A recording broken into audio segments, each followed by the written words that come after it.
This was not only a war of trenches and cannons. This was not only fought using bayonets and barbed wire. World War I also was a financial war. One fought in gold reserves, in bond markets, in central banks, and in hidden corners of bankers who never needed to see action on the front lines. These men fought in blood. Welcome to FinVision Studio, where money meets history and exposes the financial engines running the world today. If you're serious about understanding how power really works, make sure you subscribe to FinVision Studio. But bankers and governments, oh, they fought balance sheets. What they did during that time changed not only who was going to win and lose, but also reconnected the world financial system in ways that are now ensnaring you today. Think you know what war is all about? Think again. World War I showed how finances are weapons, and one of them is one of the deadliest ones invented. In 1914, Europe was already an ignited powder keg. International rivalries, colonialism, and defense alliances had already turned Europe into a chessboard of paranoia and suspicion. Then, however, was one thing no one thought of: finances. Through all those speeches of honor and empire, one thing was true and one thing was important. This was one war that, without an impractical amount of finances, was not going to go away peacefully. Now, what follows is being blunt. One thing when countries chose war was also choosing debt. All empires marching their soldiers into battles also marched their population into an age of debt. Yet at the onset of this conflict, all governments thought it was going to be short-lived, maybe by Christmas. Yet what would it take? Gold, minimal loans, and donations. Only weeks into it,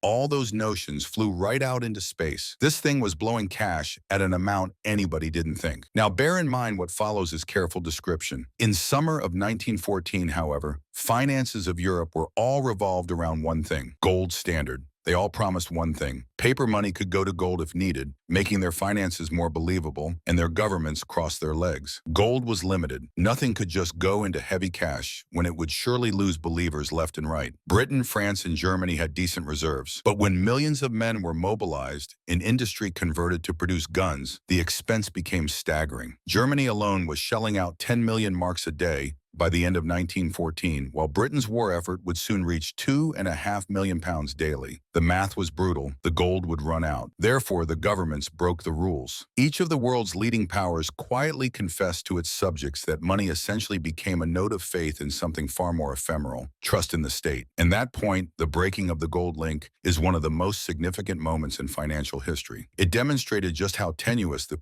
so-called real money of nations actually is. Finance and power were set free from gold and unleashed by the power of presses and the might of persuasion. And once governments discovered that condition of liberation, they were ever so eager to resist its lure. The financial war effort effectively began in earnest. For Germany, out of touch with world capital markets and effectively blockaded by the powerful battleship fleets of the Royal Navy, borrowing money within its own borders became the only option. Berlin began to issue massive bond issues, exhorting its nationalism, begging its citizens to contribute their savings to war loans. Propaganda came a-pounding: pictures of fighting soldiers, of women sacrificing household luxuries to the fatherland, and of inevitable reimbursement to bondholders after the victorious outcome. Germany scraped together bonds to the total of more than 100 billion marks, the ultimate Ponzi scheme based solely on confidence. When defeat loomed large, those bonds were worthless. Millions of Germans found their savings ruined, a reservoir of outrage to fuel the extremes of coming decades. Financial histories always carry a tinge of pain. Britain's situation, of course, had one enormous leg up. The City of London was the world's financial center. Sterling money carried respect, and its reach extended across the globe. First of all, Britain began to dip into short-term borrowing, treasury bills, and nationalism. But very quickly, it tapped into deeper reserves of world credits. It very significantly began to borrow from the United States. The United States, officially neutral in 1914, had its bankers sniffing around, sensing an opportunity. Firms such as J.P. Morgan and Company functioned as the banking lifeline of both Britain and France, organizing massive loans and facilitating the procurement of arms, food, and raw materials. By the time the United States itself entered the war in 1917, the banking center of Wall Street had been underwriting the Allied effort for several years. This was no act of charity. This was power. Bankers reaped millions in commissions, and by the end of the war, the United States itself underwent a metamorphosis. From debtor nation to creditor nation, from financial follower to global leader. If the question is how the 20th century became the American century, the answer lies here, not in the battlefields, but in the ledger. For France, the problems were not just around the corner. Already battered by by the expense of fortifying itself and still reeling from the Franco-Prussian War, France was forced to rely more and more on loan funding, both domestic and foreign, to coax its own citizens, long renowned for being avid savers, into investing in the war effort. The French government issued bonds. Yet again, the major funding source came from the United States. Like Britain before it, France increasingly found itself dependent on American finance. This would present problems. In the post-war era, where the presence of war debts loomed and repayment made for precarious politics. When the history of the interwar period is discussed, recall the link in the significance of the war being the source of not only the reparations crises and stock market troubles, but also the source of the staggering amounts of war debts accumulated during the conflict. As for the War of the Financial Managers, the Russians' performance left much to be desired. The war effort had an enormous budget, yet the banking infrastructure remained precarious. While the gold standard, while fancy bookkeeping, reminiscent of the Ottoman and Austro-Hungarians, was inadequate. To finance the war effort, the Russians went back to their French loan givers. However, the more the battles were won and the more the inflation escalated, the more the ruble went from being an imaginary concept back into the realm of reality. As the war wore on, by the time the United States started entering the war in 1917, the war effort of the Russian economy had come to naught, and the regime itself toppled. But the fall of the Tsarist regime wasn't simply because of ideologies and poor generals, but because the entire war effort of the regime strained the already shaky financial infrastructure of the regime past the point of no return. Economic blunders, financial bedlam, and inflation helped bring about the Armageddon of the regime in the name of the war effort. Once again, money and power entered history side by side. The scale of the financial folly was extreme. By the end of the war, the Allied powers had spent over $140 billion,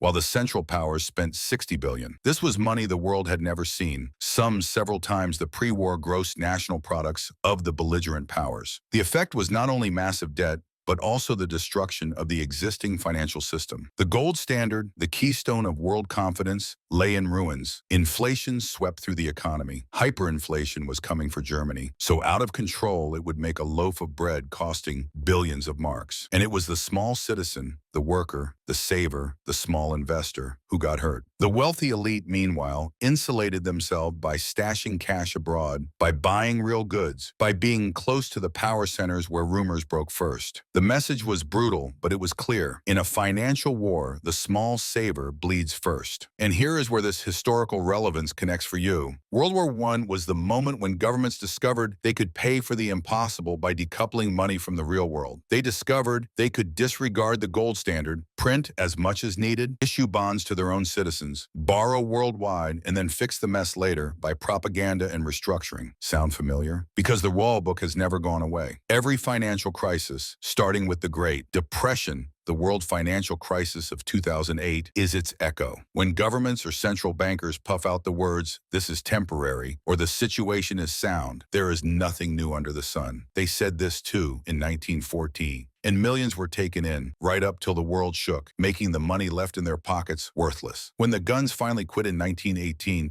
the world looked like a battlefield, not only along the front lines, but along balance sheets. The United States, a debtor nation before the outbreak, ended up with the world's biggest gold reserves holdings and history's biggest claimant position. Europe, the traditional center of the global finance system, was drowning in debt. Britain owed the United States over $4 billion, France more than $3 billion, and even smaller states were caught up in debt obligations they never realistically could repay. The war had made Wall Street the new center of finance of the planet, knocking the UK from its position in a way that no cannon shot ever could have. The era of American omnipotence was now underway. But far from a seamless transition, the problem was that when loans are used to finance a war, the repayment process itself quickly becomes another conflict zone for the victors. So now the UK and France, desperate to keep up the charade for the citizens who bought the government war bonds, were now condemned to extract the money through the necessary reparations from the defeated Germans to the tune of an astronomical price, 132 billion gold marks, according to the Versailles Treaty terms, to blow the economy to kingdom come, to cripple the vanquished, but to lay off the problem to the defeated Germans' lap to pay off the debt. But how? The problem was the reparations were purely illusory, purely the pipe dreams of the appear-to-right-hand tremorcitis. Benchmark repeats debut. Decaf banks to pass to what was purely a pure. Schneider-Teg recommended tononographers Inarum Everback to Emmanuel Verne, was sung quint inaccessible courts. QRO General Poroto, G. Silago, Trouble Morter, Sebastian giggles. Orne continuing anniversary sought Sebastian range wanted. Policy banking civil. It seemed the UK was determined to reappear to the res. Augusta Research W. Positioning exhaust never dist. But the UK was now determined to re-emerge to the taking center stage to the global economy through the recommencement back to the gold standard in 1925. When the UK restored its pound to its original value, Pigel valuations, when let resher arbor cessi previous to the inauguration. To Meyer Histo, s the interview s, Lisolsis his marg, McCall attacker Chovers Benwin Miss finalist, Bei Yong Tonim, Hust Comport, Net German June CG Spring now, Mech 841384, Tri-State Benny Cafford, 4,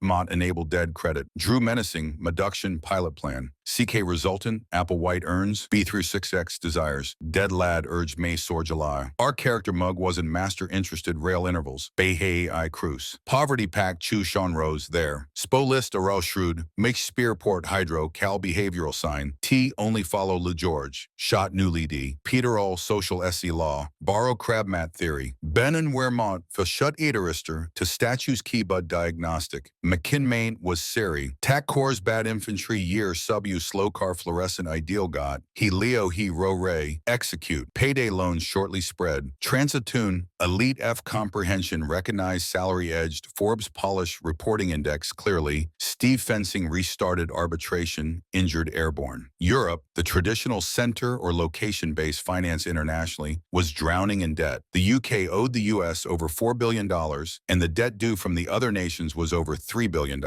Even smaller nations were caught up in debt that they realistically never could repay. The end result was that Wall Street was now the once again, it was the common man who had to pay, while the elite carried on with the dream of restored greatness. The United States, full to bursting with gold and credit, had a different problem. What to do with its new status as the world's most dominant economy. American banks began to pump money into Europe to lend to Germany to pay reparations to Britain and France, who could use those payments to pay off debts to America in turn. It was like money going round and round, an endless merry-go-round, stable and safe-looking, but founded upon illogical premises all the same. All this began with the Dawes Plan in 1924 and succeeded by the Young Plan of 1929. Money in motion, but not new money, just money circulating from one to the other, with zeros turning into positively infinite numbers, as one moved from one national ledger to the next and beyond, into global account after account after account, ad infinitum. Then when the world's economy shuddered with the start of the Great Depression, all this came crumbling down to dust and ashes for all to see and witness and learn some exemplary lesson from this lesson amazingly long ago, but still ever so new for all times to come, and for all to forever learn, to forever know, and forever realize from this recent past, always amazingly long ago.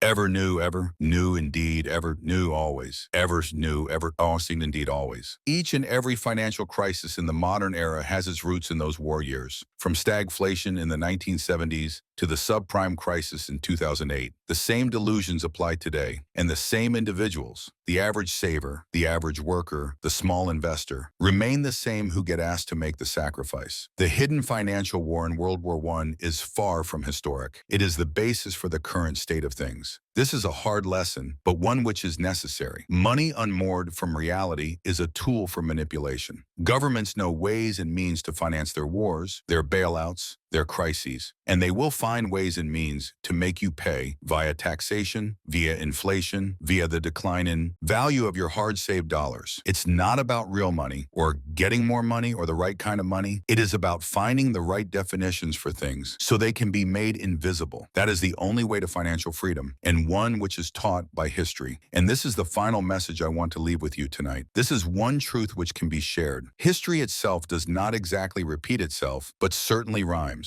That financial handbook from the days of 1914 has come rolling out repeatedly, with new language, with new explanations, with new justifications. And the result is always the same. Those with the power get protected, and the uninformed get left holding the bag. I want you to take one thing away from this story tonight. It is this: never believe money is truly real because it has pretty paper printed on it, or because someone in authority says so, or both. This is one final truth. The truth is always contained in the accounting books. And one teacher is 100 times more honest than most. It is history itself. If this has changed the way you see things, subscribe here. The answers lie with the sources. I can show you those tomorrow. Subscribe to FinVision Studio for more stories that cut through the myths of money, power, and history, so you can see the system clearly instead of getting trapped inside it.